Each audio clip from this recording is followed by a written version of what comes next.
Hello বন্ধুরা, আজকে বানাবো এঁচোড় চিংড়ির দম। এবারে চিংড়ি মাছগুলো বেছে ধুয়ে নিয়েছি। এবারে নুন হলুদ মাখিয়ে নেব। এবারে কড়াইটা গরম হয়ে গেছে, কড়াইয়ে দিয়ে দেব সর্ষের তেল। এবারে চিংড়ি মাছগুলো ভেজে নেব। এবারে চিংড়ি মাছগুলো ভাজা হয়ে গেছে, তুলে নেব। এবারে এঁচোড়গুলো ভাপিয়ে নিয়েছি, তুলে নেব। আবারও কড়াইয়ে সর্ষের তেল দিয়ে দেব ফোড়নে গোটা জিরে, একটা তেজপাতা আর একটা শুকনো লঙ্কা। এবারে কেটে রাখা আলুগুলো তেলে দিয়ে দেব। এবারে আলুটা কিছুক্ষণ ভেজে নিয়েছি, দিয়ে দেব কেটে রাখা পেঁয়াজ।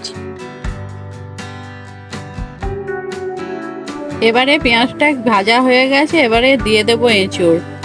এবারে দিয়ে দেব মশলা, বেটে রেখেছিলাম আদা রসুন পেঁয়াজ আর কাঁচা লঙ্কা, দিয়ে কষিয়ে নেব।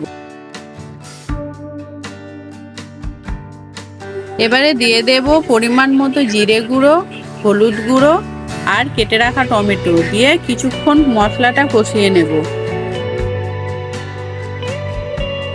এবারে দিয়ে দেব অল্প কালার লঙ্কা গুঁড়ো আর পরিমাণ মতো নুন, দিয়ে আরও কিছুক্ষণ মশলাটা কষিয়ে নেব। অল্প একটু চিনি দিয়ে দেব।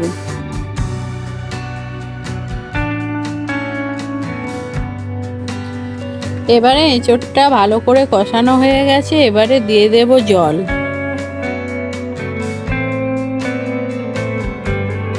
এবারে ভেজে রাখা চিংড়ি মাছটা দিয়ে দেব, দিয়ে একটা চাপা দিয়ে দেব।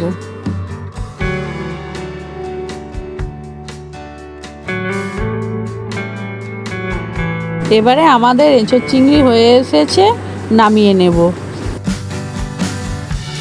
এবারে আমাদের এঁচোড় চিংড়ি রেডি।